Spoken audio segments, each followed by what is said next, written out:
Hey guys, welcome to another video on Budget with a July Dreamer. My name is Miranda, and on this channel I share everything personal finance. I cover budgeting, saving and investing.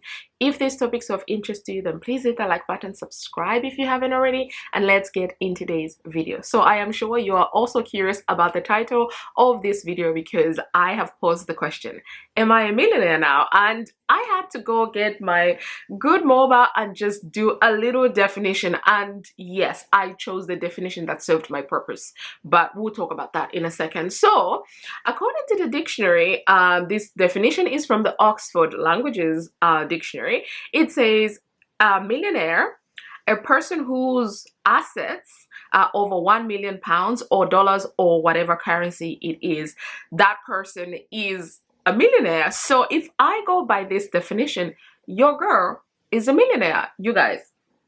I'm a millionaire according to this definition. Obviously, I found other definitions which were talking about, oh, the net worth. I'm like, yeah, no. Let us not destroy my mojo here. Let us not bring myself down. We're going to focus on the positive information, which is I am a millionaire because my assets are over £1 million. Like, oh my God, it feels so surreal. It feels actually weird saying that to myself because I kind of put the numbers into my tracker and I was just like, okay, over $1 million. And then it took me a second to be like, oh my God, it's over £1 million. Like, yes, I am considering myself a millionaire. My net worth may be far off from that, but I think I'm a millionaire. What do you think? Let me know in the comments. But you guys, oh my gosh. Anyway, we can put the phone down with the definition and maybe just look at my numbers. And for this video, I am just going to share with you the assets that obviously bring me up to this number, just the assets, because I will do a whole video next month about my net worth for Q3 because we are currently in September and it's only a couple of weeks left before the month ends. And then I'll be able to track on the last day of the month exactly what my numbers are saying and capture my net worth at that point. So for this video, for this particular video, we are just going to focus on my assets that I currently own. So I have a number of assets that I own, and for me, I track the properties that I own, I track my investments in the stock market, I track my savings as well as dividends. This is something with dividends that I've only started tracking this year, including it in my net worth, because I track on a monthly basis, so it just gives me an idea. And then I also track money that I have available in the account at the end of the month, so I capture that as well. So for this video, we're just going to capture what is there as of the time of filming this video. So what are we, I'm going to probably hide a lot of these fields because they're not really relevant to this video, but I'm going to share with you, I think I will still share the last 3 months of the year of 2023. Sorry, the last 3 months. I don't know why I feel like I need to add another word there, but anyway, the last 3 months, which is going to be June, July and August. I was thinking more I just track July, August, September so I can just focus on Q3, but as Q3 has not yet ended, I'm going to include June as well. So if we look at the month of June, actually, do you know what, as I'm talking, I could probably record this on my, I don't want to though. I'm just gonna take a screenshot because I want to record the screen, but I'm on my iPad and yeah, I'm not going to. Let's just get on with the video. So in June, on the last day of June, in terms of the assets, if we start with the 3 properties, well, 3 properties that I had at that time, as of the time of filming this video, I'm at 4 properties. So my main home was at 412,000. My second property, which is my first rental, was 265,000, and my third property was 172,000.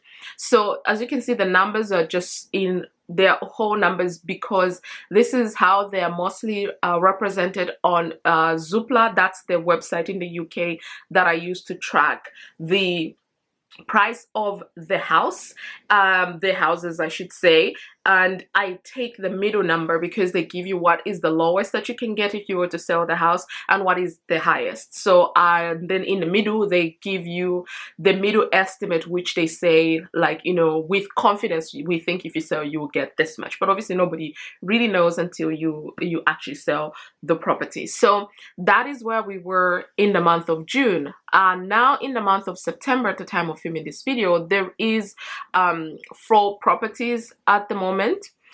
So my main home has increased from 412 to 427,000. My second rental property actually went down by 1,000, so it's 264 instead of 265. My third rental property is at 180, so this one went up by 8 because it was 8,000 because it was at 172. And then my rental property number 4, this one, number 3, sorry, is at 203,000. So with this one, we'll kind of just put this 203 because it's the lowest that it can get, and it's kind of new on the market, or I just bought it. So I'm not really putting too much emphasis in these numbers for this rental property, but it's included because it's my assets that I'm tracking. So that is that on the properties. So the properties alone, I should have actually done the maths of this in advance of filming this video, but the properties alone is so 427 plus 264 plus 180 plus 203. This comes to 1,074,000. I think that's how I read it. So the properties alone are over £1 million. So I have £1 million portfolio, if I can say that. Oh my god, that feels so weird to say, but so great at the same time. But yeah, so my rental properties alone are the one that tipped me over £1 million in assets. And then if I move to my investments have broken them down. My stock market investments, I've broken them down into my pre-pension and my pension investments. So for my pre-pension, back in June, we were just over 28,000 in my pre-pension, and then for my pension investment, we were just over 48,000 with those. So at the time of filming this video, we are currently at just over 30,000 for my pre-investment. So we've gone up about over £2,000 in the last 4 months. And then for my pension, we are at 51,000. We've gone up, if I can do my maths, oh gosh, so 48 to 48, 49, 50, 51. So about 3,000, almost 4,000 pounds is how much we've gone up when it comes to my pension. This actually makes me really, really happy because when it comes to the 2023 goals that I had set for myself, I wanted to have at least 25,000 in my pre-pension, and I wanted to have 50,000 in my pension. And I have actually achieved that. I achieved that a couple of months ago, and I shared that in my videos as well. So that is where we are with the investments. So the investments, I believe, are over 80k. So we are 30,000 plus 51,000. Yes, that's 81,000 is where we are with my pension. So my investments in general in the stock market, that is actually incredible if you think about it. So anyway, that's where we are. Then when it comes to like savings, so into various accounts that I have, it's about £6,000. Dividends, this is quite funny because I'm tracking them on a monthly basis. In June, we had about £9 that I earned from dividends. In July, we had £74 because the Vanguard stocks that I invest in paid out.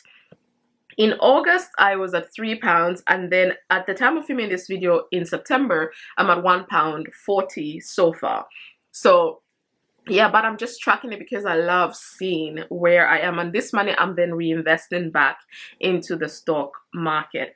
And then as in terms of the current account, like I said, I always include the money that I have in the account at the time of filming the video or closing the month. So we are at 3,500. So in total, that now brings me to, at the time of filming this video, I am at 1,165,000 £8.59.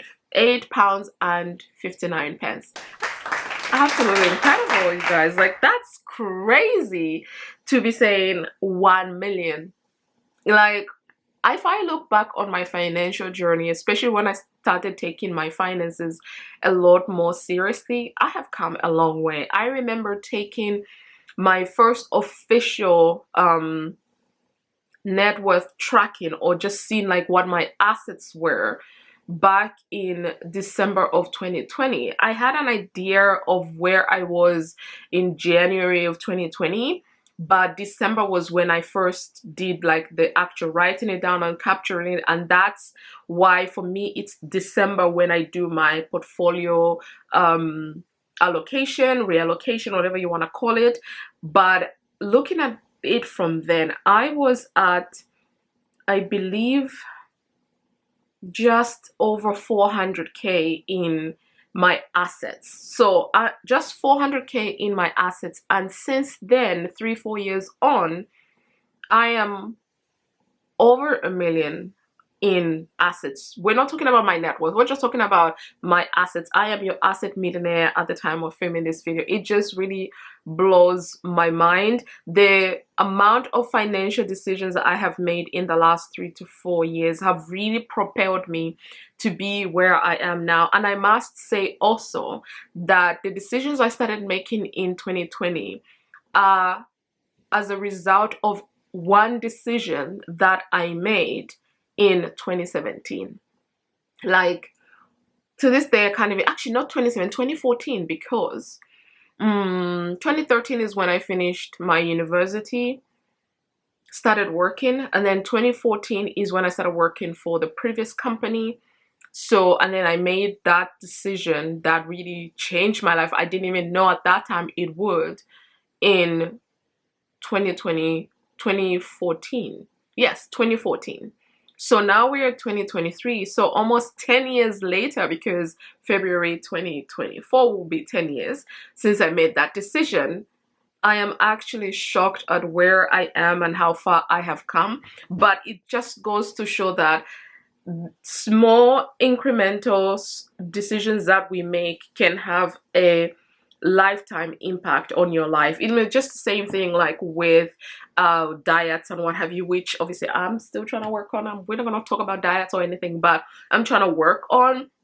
But it just goes to show, like, little decisions that you make in positive direction can really, really help you in the long run. For me, coming on to 10 years soon, my financial journey has absolutely changed. I have gone from having a lot of consumer debt to now still having some consumer debt, because I went from consumer debt, no consumer debt whatsoever. Then I started getting mortgages, you know, improving my financial standing, utilizing my assets to make me more money, to where I am today. It's kind of been an incredible journey, not an easy one, but an incredible journey from way back when to now. And I literally cannot thank everybody who's been instrumental in my life enough for all of their words of wisdom, words of discouragement as well, because like I was saying to a friend of mine yesterday, I'm one of those people whom we like, oh, don't do it,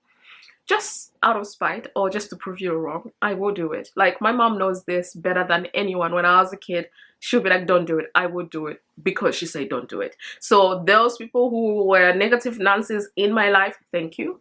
Thank you very much. Because just so that I can prove to myself and to you that I can do it, I did it. So yeah, oh my gosh, I am an asset millionaire. Do I look like an asset millionaire? Actually, don't answer that, because I feel it. I don't look it, but I feel it. So oh my goodness, you guys, thank you so much for watching my video. I hope you enjoyed it. If you did, do not forget to hit that subscribe button, like this video, and let me know in the comments if you want me to talk about more videos around this topic, because I did share a video which I'll try and link up here about how I intend to be a millionaire by the time I am 40. I am currently 36, so yay. So anyway, thank you so much. I'll see you in my next one. Bye.